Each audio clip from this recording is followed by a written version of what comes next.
katakanlah menyadari diri, ya saya sebut begitu, dan minta maaf dan minta ampun untuk tidak melakukan hal-hal yang sama lagi kepada proses pendidikan anak itu. Apa yang harus orang tua tahu, atau strategi apa, tips apa yang bisa mencegah supaya tidak terjadi lagi kasus yang sama? Ada juga tujuan eksploitasi ekonomi seperti yang terjadi di kasusnya Malika. Itu kan pemulung. Anak ini diculik atau si Malika diculik untuk bekerja bersama-sama pemulung itu mengumpulkan barang-barang bekas. Tapi banyak orang tua pasti nggak sadar ya Bang ya, nggak menyadari kalau ini dampaknya tuh akhirnya mungkin tambahan lagi kayak pekerja anak juga akhirnya jadi ada ya Bang ya? Saya kira jadi pekerja anak ada, dan kemudian juga orang tua itu menganggap ada salah satu cara karena tidak mampu mendidik anak.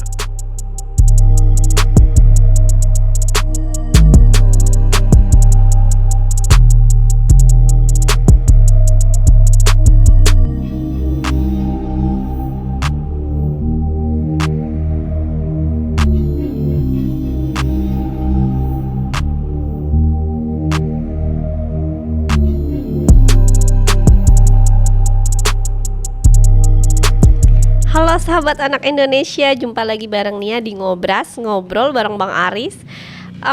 Kita udah lama banget nih sahabat anak Indonesia gak ketemu karena kesibukan dari Bang Arisnya gitu. Jadi kalau host dan tim menunggu gitu kan.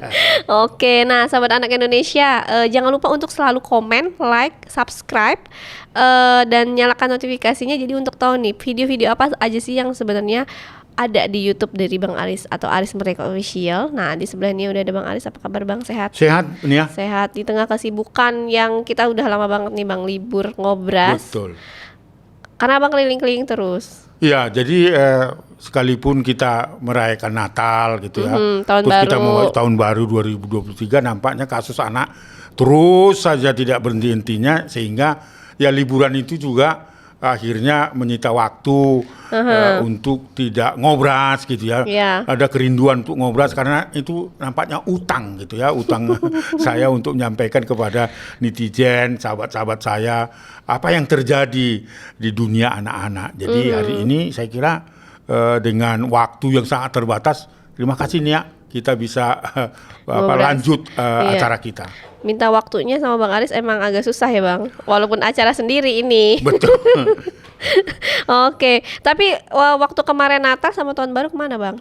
Ya saya kebetulan sudah hampir puluhan tahun mudik bersama adik-adik, cucu-cucu ya, kemudian saudara lain untuk memperkenalkan kampung di mana ayah saya dilahirkan dan sebagainya. Sekaligus menikmati waktu luang, menikmati budaya yang ada di sana. Jadi saya sengaja mengajak keluarga untuk mengenal kampung halaman di mana orang tua opungnya juga lahir di sana. Asik, liburan sekaligus tahun baru. Ya, kami sebut namanya Gus Tu Porsea 22 karena itulah asal kampung dan asal usul saya bersama dengan orang tua saya. Oke, pokoknya selamat merayakan tahun baru ya Bang. Iya, saya kira luar biasa tahun 2023.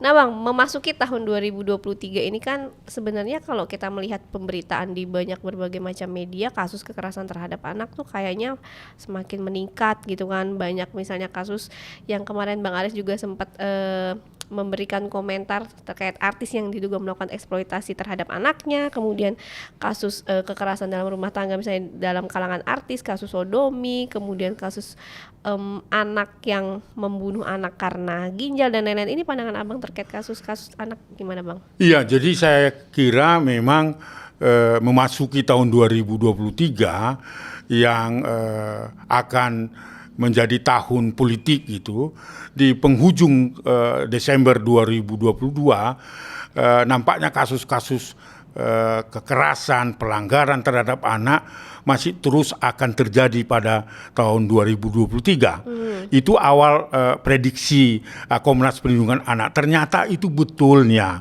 sangat menyedihkannya setelah kasus penculikan yang terjadi hampir sebulan, katakanlah Desember tahun 2022, kasus penculikan Malika. Nah, akhirnya kan di akhir Desember itu ditemukan.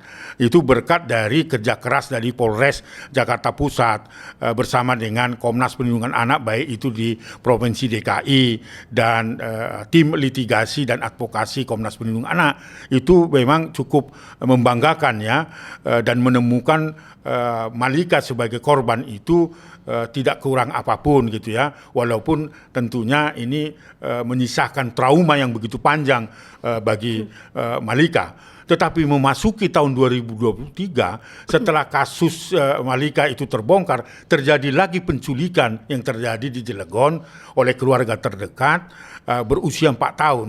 Dan ini sudah hampir 1 bulan, baru ditemukan kemarin. Syukur sekali dan terima kasih untuk Polres Cilegon yang begitu kerja keras.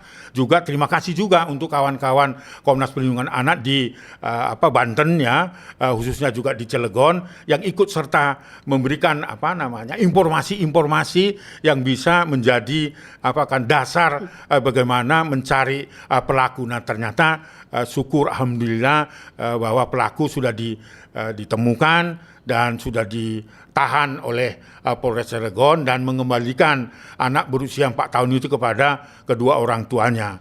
Dan saya sempat juga berkomunikasi dengan bapaknya, bagaimana kita juga bersama-sama untuk mencari di mana sebenarnya posisi korban dan sebagainya. Nah kemudian juga saya sangat dikagetkan gitu, ternyata kalangan selebriti juga telah mengabaikan hak anak. Ada juga yang terlaporkan di Komnas Perlindungan Anak mengeksploitasi anak demi konten gitu kan. Semua saya kira tahu siapa yang saya maksud gitu. Dan itu akhirnya memang saya apresiasi kepada keluarga ini ya, telah katakanlah menyadari diri ya, saya sebut begitu, dan minta maaf dan minta ampun untuk tidak melakukan hal-hal yang sama lagi kepada proses pendidikan anak itu. Artinya itu kebanggaan dari Komnas Perlindungan Anak, walaupun kita kritik keras karena sampai juga kita diundang berbagai stasiun televisi, production house dan sebagainya, dan itu artinya tidak terjadi pertengkaran karena menganggap bahwa itu adalah anaknya dan seterusnya. Ada lagi yang mengagetkan di tahun 2023 ini, ada laporan kekerasan dari seorang mantan anggota DPR dan mantan putri gitu ya, yang saat ini beritanya sudah viral. Ibu Pena misalnya mengalami dugaan kekerasan yang dilakukan oleh suaminya yang begitu tidak lama menjadi suami, yang terus-menerus mengekspos dirinya, menunjukkan kepada publik bahwa inilah keluarga yang sakinah ya, menghargai proses katakanlah berkeluarga dan sebagainya. Tapi ternyata kita dikejutkan dengan peristiwa yang saat ini sudah menjadi tersangka di Polda Jawa Timur, bahwa suaminya Saudara Ferry itu diduga melakukan kekerasan terhadap Ibu Pena. Ini juga saya kira patut didukung menurut saya, karena mungkin ini bukan peristiwa yang pertama, karena di tahun 2023 kita dengar Lesti Bilar gitu ya, itu kan melakukan suaminya melakukan kekerasan yang pada akhirnya itu dicabut, padahal kita sudah sempat bangga bahwa istrinya berani speak up sebagai bagian dari perjuangan bagaimana mengantisipasi atau melawan kekerasan terhadap perempuan yang saat ini sedang terus terjadi di kalangan selebriti gitu. Nah ini saya kira Ibu Pena kita patut dukung, dan Komnas ikut patut dukung, karena dulu juga pernah kita ikut bersama-sama memberikan masukan kepada keluarganya pada peristiwa sebelum ini gitu. Saya kira ini tentu harapan kita, Ibu Pena harus berjuang terus, berani speak up kalau itu benar. Kalau dua alat bukti sudah cukup, ya itu tadi ada penangkapan dan sebagainya. Ada peristiwa lagi yang sangat luar biasa gitu ya, bahwa kalangan selebriti sekarang ini banyak mengeksploitasi anak, juga banyak anak kalangan selebriti menggugat cerai yang mengakibatkan anak menjadi korban dan sebagainya. Ada katanya pengusaha terkenal bidang handphone gitu ya, laptop dan sebagainya, media elektronik juga sekarang ini digugat oleh istrinya perceraian, tapi suaminya tidak mau digugat. Karena apa? Karena anak saat ini berada di tengah lindungan, katakanlah pengasuhan dari istrinya. kasus-kasus eksploitasi yang seperti ini sedang terjadi di lingkungan kalangan selebriti. Dan ini menjadi perhatian kita semua bahwa jangan sampai kasus-kasus kekerasan dan mengabaikan hak-hak anak itu terus terjadi di kalangan selebriti. Jadi saya kira ini yang terjadi sekarang. Mari kita sama-sama untuk memberikan yang terbaik bagi anak-anak kita. Begitu Nia. Belum lagi kasus-kasus yang terjadi, misalnya ada kasus anak yang mengalami dibakar oleh orang tuanya sendiri dengan ibunya, kemudian dibawa ke pengadilan hanya dihukum suaminya itu atau ayah dari korban ini hanya 5 bulan. Ini kan peristiwa juga yang memasuki tahun 2023. Selain penculikan tadi, kalangan selebriti banyak juga yang gugat cerai, mengeksploitasi anak. Belum lagi kasus-kasus yang bagaimana anak-anak terpisah dari kedua orang tuanya karena terjadi konflik dalam keluarga. Ini situasi tahun 2023 nih ya.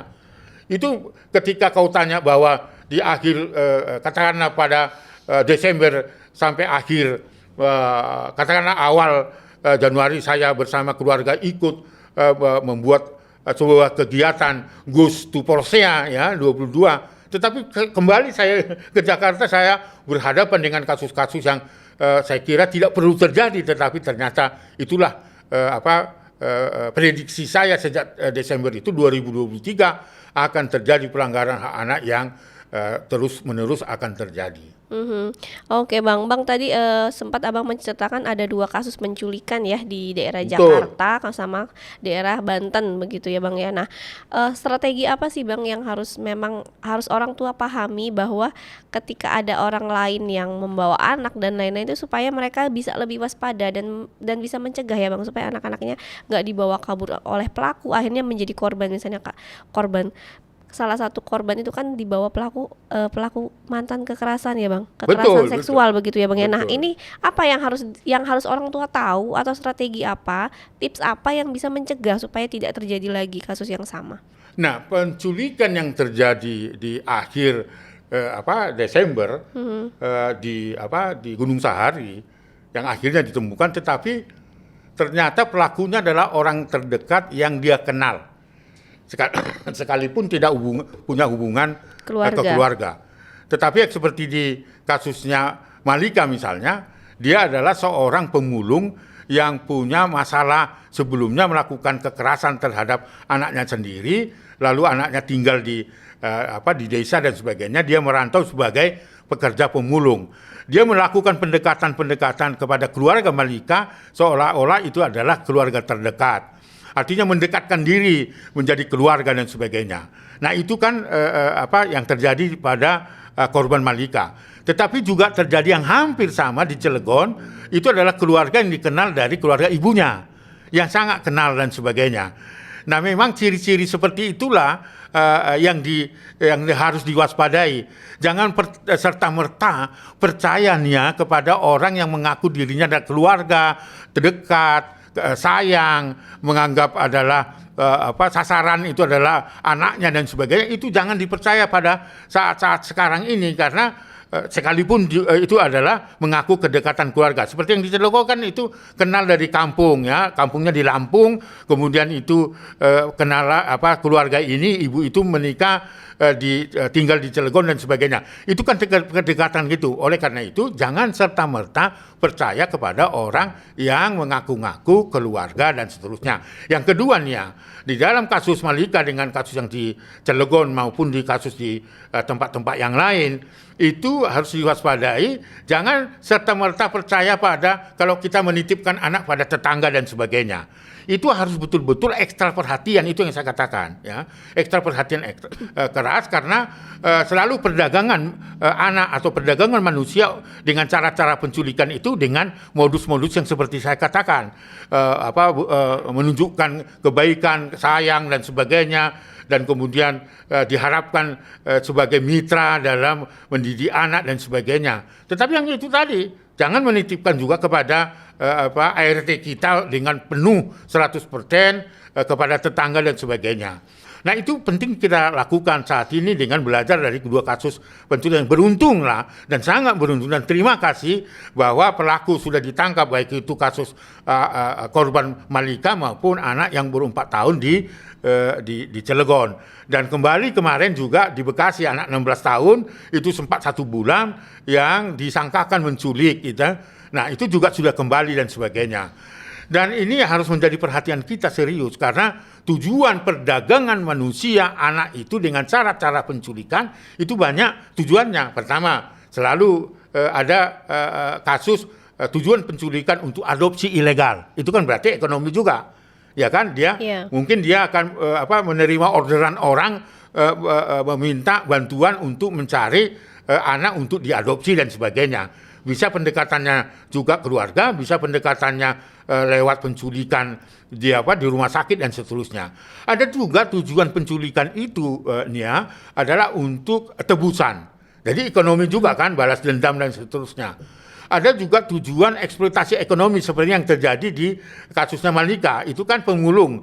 Anak ini diculik atau si Malika diculik untuk bekerja bersama-sama pemulung itu mengumpulkan barang-barang bekas.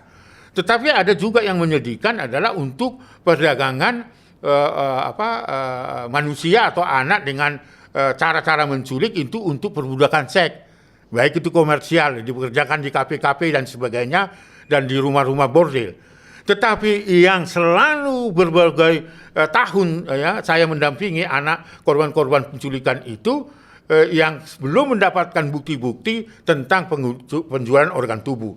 Tetapi di tahun 2023 di salah satu tempat di Makassar itu ada 2 anak remaja terinspirasi mencari uang dengan cara menjual organ tubuh. Akhirnya dia melakukan penculikan, membunuh dan mengambil organ-organ tubuhnya. Setelah itu dapat, kemudian dia kesulitan untuk bagaimana menjual organ tubuh itu karena dia terinspirasi cari uang yang gampang itu adalah lewat penjualan organ tubuh. Akhirnya nggak bisa dan tidak bisa dia jual dan sebagainya.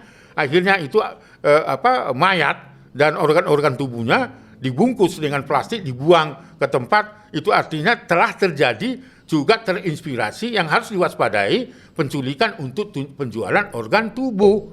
Nah, beberapa tahun kita juga mewaspadai kasusnya Pak D misalnya, di mana ada bungkusan atau karton di tempat sampah itu justru ditemukan ada diduga anak jalanan yang kehilangan organ tubuh.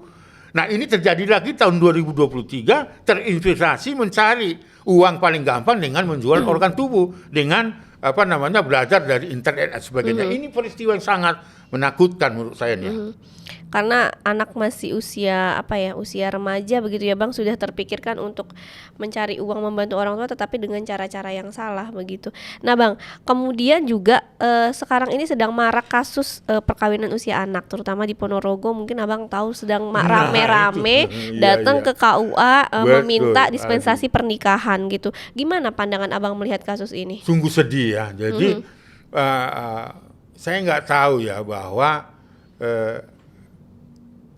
Undang-undang perkawinan tahun 74 yang sudah direvisi lewat Mahkamah Konstitusi, di mana batasan usia di Undang-Undang Perkawinan tahun 74 itu kan dianggap diskriminatif.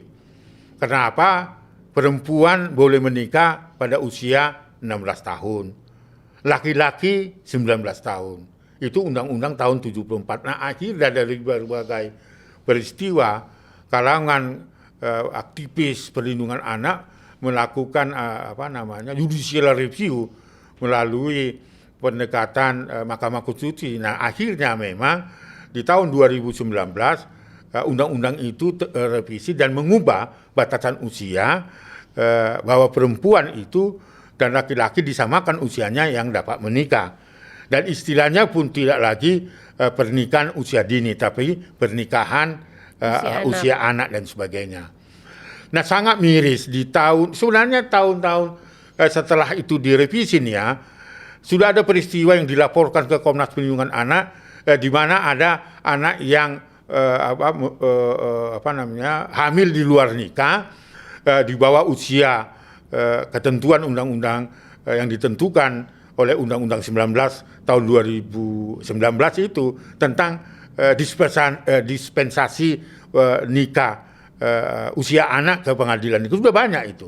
Tetapi di tahun 2023 itu sangat saya dikejutkan bahwa prediksi saya itu kok ternyata yang selalu saya katakan janganlah sampai terjadi, karena itu juga adalah bagian dari program Kementerian Pemberdayaan Perempuan dan Perlindungan Anak yang terus-menerus kita berikan masukan dan sudah direncanakan untuk terus berkampanye khususnya di wilayah Jawa Timur, Jawa Tengah dan Bali misalnya kan.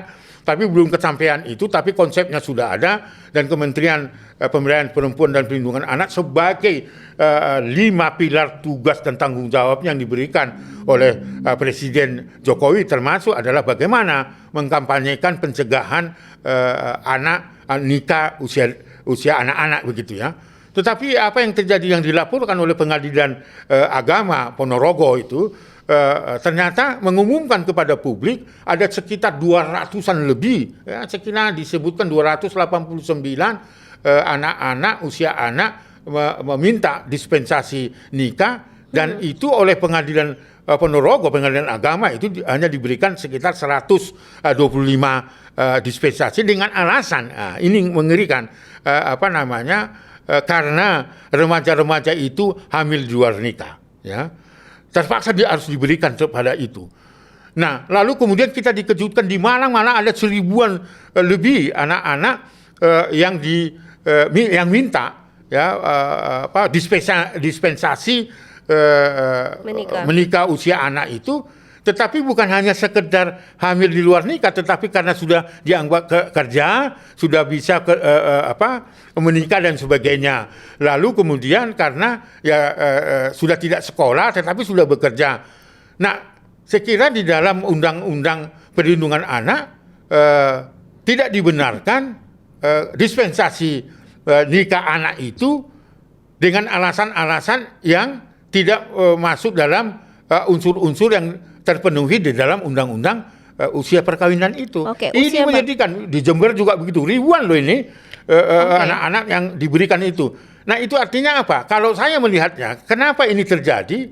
Ya, selain itu kan tadi alasannya kan anak hamil di luar nikah, itu berarti ada pola pengasuhan yang salah, pendidikan keluarga yang salah. Kenapa kok sampai banyak anak-anak, ya ratusan loh, bahkan di Jember, di Malang dan di tempat-tempat Ponorogo itu adalah karena alasan anak itu hamil di luar nikah.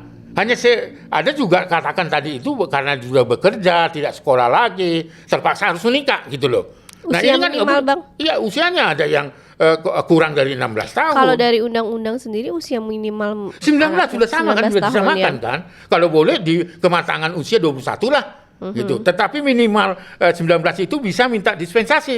Itu pun masih diminta dispensasi loh. Nah, dengan alasan usia itu berarti alasan apa ya? Menikah usia anak karena perkawinan itu karena dilatar belakangi oleh hamil di luar nikah. Itu berarti kegagalan keluarga, pola asuh yang salah, gitu kan? Lalu kemudian juga mengapa itu terjadi? Berarti percepatan bagaimana sosialisasi, memberikan edukasi kepada publik agar tidak terjadi perkawinan usia anak, itu berarti masih banyaknya dan ribuan itu kegagalan pemerintah Ponorogo, kegagalan pemerintah kabupaten kota Malang dan Jember. Saya kira itu harus diakui. Kenapa kok banyak anak-anak di desa itu, di kota itu, anak menikah hanya karena alasan hamil di luar nikah? Ini kan sesuatu yang yang patut kita katakan itu gagal. Nah, apalagi kalau misalnya itu sudah masuk dalam kategori arahnya adalah madya untuk tingkat madya maksud saya untuk layak anak dan seterusnya. Ini menakutkan loh. Oke. Jadi ini belum lagi di kota-kota lain gitu. Nah, Bang, menurut Bang Aris, persiapan apa yang harus dilakukan oleh orang tua ketika memang mereka ingin menjadi orang tua saat nanti ada anak-anaknya lahir, tumbuh dewasa dan untuk sepanjang hidup anak-anaknya supaya nggak terjadi kasus-kasus kekerasan yang tadi Abang ceritakan? Gini nih ya, jadi saya sih meminta adanya kepada masyarakat harus berani mengubah paradigma pola pengasuhan. Tetap keluarga nih ya, nggak bisa orang lain, jangan salahkan orang lain. Jadi pola pengasuhan yang tidak mencerminkan satu proses pendidikan yang berbasis pada nilai-nilai keagamaan kita, itu tidak akan berhasil kita mendidik anak. Satu yang penting untuk kita sepakati, mari kita berani merubah paradigma pola pengasuhan kita yang otoriter menjadi dialogis, yang menciptakan rumah yang terus beribadah, yang takut pada kejahatan. Dan kita harus juga mendidik anak yang saling menghormati. Kemudian menciptakan keluarga yang ramah dan bersahabat pada anak. Semua persoalan yang ada dalam keluarga, khususnya pada diri anak, terbuka dan berikan akses yang seluas-luasnya untuk mendiskusikan. Selain anak itu perlu dihargai pendapatnya, harus ditanamkan nilai-nilai keagamaan kita dengan menciptakan rumah yang terus beribadahnya, supaya anak itu punya benteng, lalu bersahabat, jangan marah-marah melulu, sehingga anak tidak betah di rumah. Akhirnya belajar dari luar, belajar dari temannya, yang sama-sama juga mungkin dia adalah tidak memperoleh penanaman nilai-nilai edukasi dalam keluarga. Ini penting. Memang harus capek menghadapi globalisasi informasi sekarang. Membutuhkan kedekatan ya. Ya, seperti apa yang saya katakan, supaya anak tidak menjadi korban penculikan. Jangan serta-merta percaya pada orang siapa yang mengaku saudara dan sebagainya. Itu artinya harus kita memberikan ekstra perhatian pada anak. Anak yang tidak pulang jam 2 malam, jam 2 subuh dan sebagainya, nggak dicari, itu siapa yang salah? Jadi kalau ada anak hamil di luar nikah, atau hamil atau pergaulan bebas, nggak bisa hanya serta-merta anak itu yang kita salahkannya. Orang tua juga. Tapi jangan lupa pemerintah juga harus menyadari bahwa programnya itu gagal. Loh, kalau di kota, di desanya banyak anak-anak minta dispensasi nikah anak karena alasan hamil di luar nikah, kan susah nih. Kadang-kadang banyak juga keluarga nih ya, ini sangat lucu dan saya sedih gitu ya. Sudah minta dispensasi kawin usia anak misalnya, tetapi masih menyelenggarakan hajatan pesta adat dan mengundang kayak banyak, menyaksikan anak yang minta dispensasi karena menikah hamil di luar nikah dalam hajatan, mengundang artis, mengundang banyak orang. Nah, ini kan kontroversi kan. Kalau dia sudah minta dispensasi itu, maka dia tidak lakukan itu. Tapi sayangnya pengadilan negeri tidak mensyaratkan itu, harus mensyaratkan. Satu misalnya diberikan karena hamil ya, hamil di luar nikah dan tidak ada bisa lagi jalan keluar yang baik menurut kedua pihak misalnya, ya dikasih dispensasi, tetapi dengan persyaratan tidak mau langsungkan pesta pernikahan dan sebagainya. Dan itu kan nggak boleh, itu harus ada persyaratan. Yang kedua, pemerintah sudah harus hadir untuk memberikan edukasi bagaimana proses keluarga yang baik dan seterusnya. Itu harus dilakukan. Itulah program pemerintah. Harus ada persyaratan tegas, gitu loh. Jangan kita kasih tapi justru orang tua kebanyakan bikin hajatan, undang atau viral di mana-mana sebagainya. Saya kira itu harus ada selain edukasi dalam keluarga. Oke, Bang, kalau misalnya kan kasus pernikahan usia anak tadi yang Abang jelaskan banyak terjadi memang karena hamil di luar menikah gitu, Bang. Tapi memang seharusnya dinikahkan atau tidak, Bang?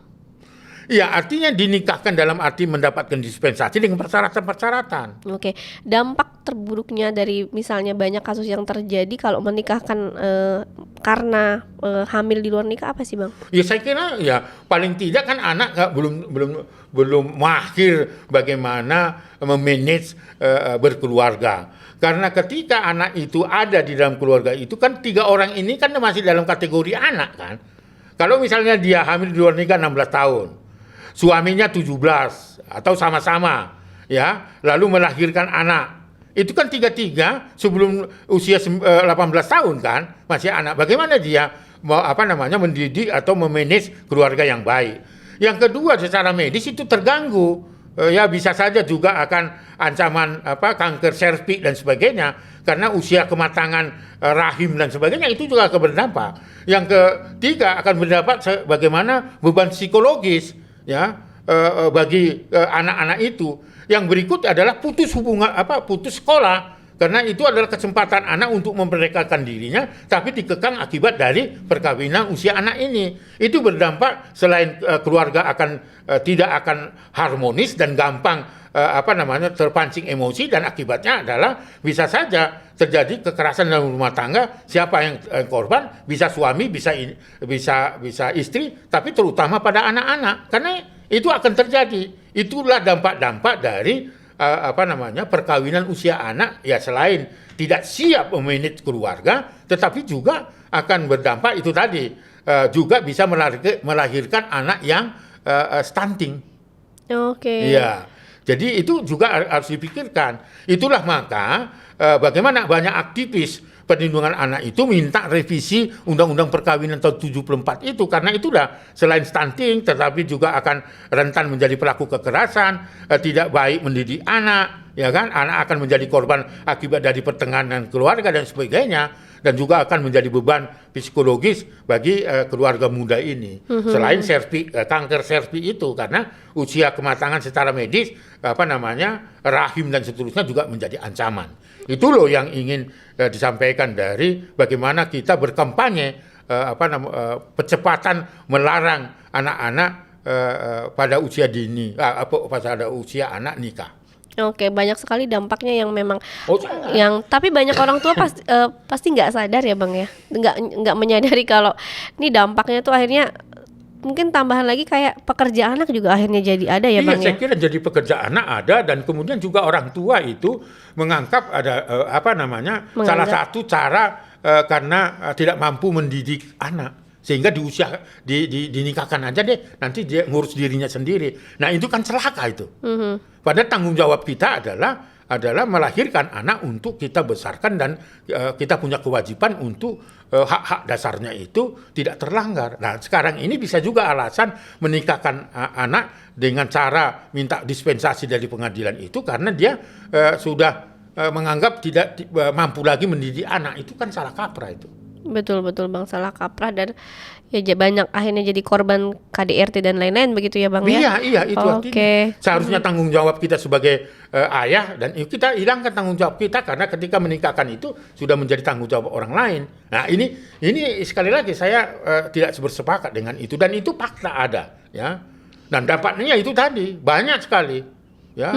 Bahkan bisa terancam itu anak yang dilahirkan stunting loh. Bagaimana kita membangun keluarga kalau anak kita itu stunting dan menjadi korban-korban kekerasan? Itu harus menjadi peringatan keras ya. Itulah pesan moral perlindungan anak di dalam kampanye kita bersama-sama. Mudah-mudahan nanti kita dalam waktu dekat akan segera merealisasi program kerjasama dengan Kementerian Pemberdayaan Perempuan dan Perlindungan Anak, dan lokasinya sudah ada, dan kita akan mulai mungkin di Jawa Timur maupun di Bali atau ya di sekitar Bali lah.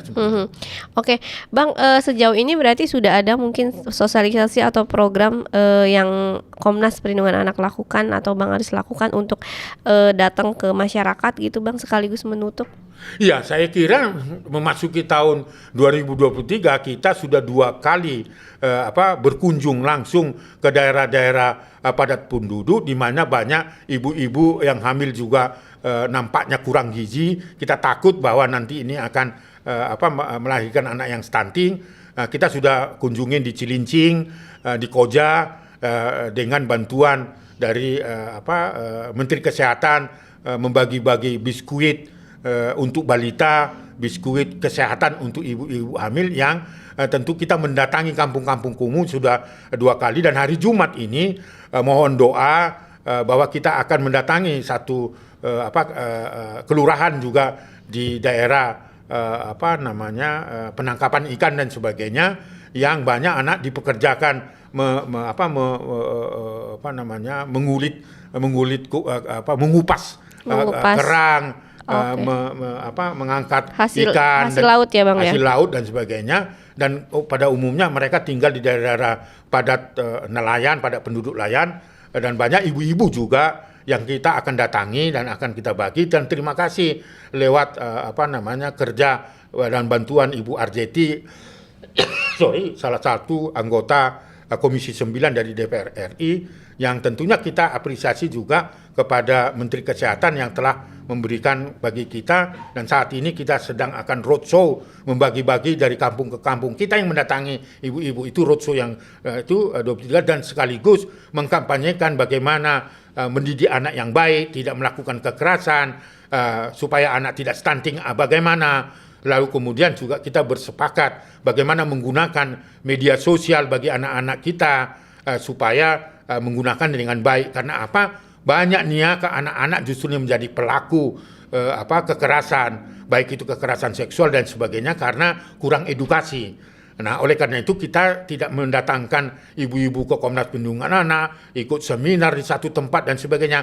Komnas Perlindungan Anak DKI Jakarta bersama-sama dengan para aktivis mendatangi kampung-kampung kumuh yang kita sudah target. Mungkin 6 bulan ini kita akan lakukan itu, dan kita akan evaluasi nih ya sejauh mana gerakan perlindungan anak itu supaya itu betul-betul menjadi isu bersama, gerakan bersama, sehingga ibu-ibu di daerah-daerah padat penduduk yang sangat rentan melakukan kekerasan itu mendapatkan edukasi, termasuk anak-anak. Dan dalam waktu dekat juga kita akan memberikan kesempatan ya kepada anak-anak remaja kita untuk membentuk yang kita sebut forum anak, dan ibu-ibunya kita sebut namanya duta-duta ibu-ibu atau emak-emak yang menjadi pelopor dan pelapor dari persoalan-persoalan anak di sekitarnya.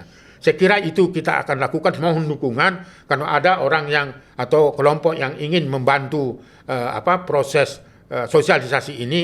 Komnas Perlindungan Anak menerima dengan baik. Saya kira itu adalah bagian dari komitmen kita bersama. Saya kira gitu nih ya. Ini maaf kalau saya banyak menyorocos gitu, tapi saya punya kewajiban untuk menyampaikan ini, sekalipun mungkin banyak orang justru saya menyampaikan informasi ini banyak orang ketakutan terhadap peristiwa ini. Tidak, tetapi ini adalah bagian informasi yang tentu kita tidak perlu tutup-tutupi supaya pemerintah betul-betul hadir di tengah-tengah masyarakat untuk melindungi anak-anak kita. Oke Bang, terima kasih. Nah itu Sahabat Anak Indonesia, mungkin di luar sana ada dari Sahabat Anak Indonesia atau donatur yang ingin juga berbagi ke Komnas Perlindungan Anak, mungkin juga boleh ya Bang, karena silakan.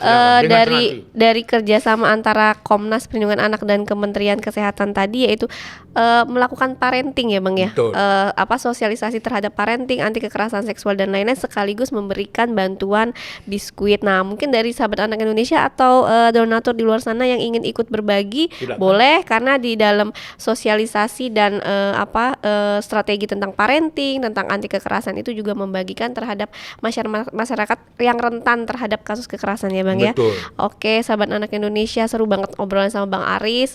Semoga kita bisa segera ketemu lagi. Pokoknya yang penting yang kita doakan semoga Bang Aris selalu sehat, semangat terus menangani kasus anak-anak di Indonesia, tidak pernah lelah untuk masuk ke kampung-kampung kecuali dunia ini runtuh. Oke Bang, makasih banyak ya Bang. Baik, terima kasih. Oke, Sahabat Anak Indonesia, saksikan terus Aris Merdeka Official. Jangan lupa untuk like, comment, share, dan subscribe. Saya Nia undur diri. Salam Anak Indonesia. Anak terlindungi, Indonesia maju. Terima kasih.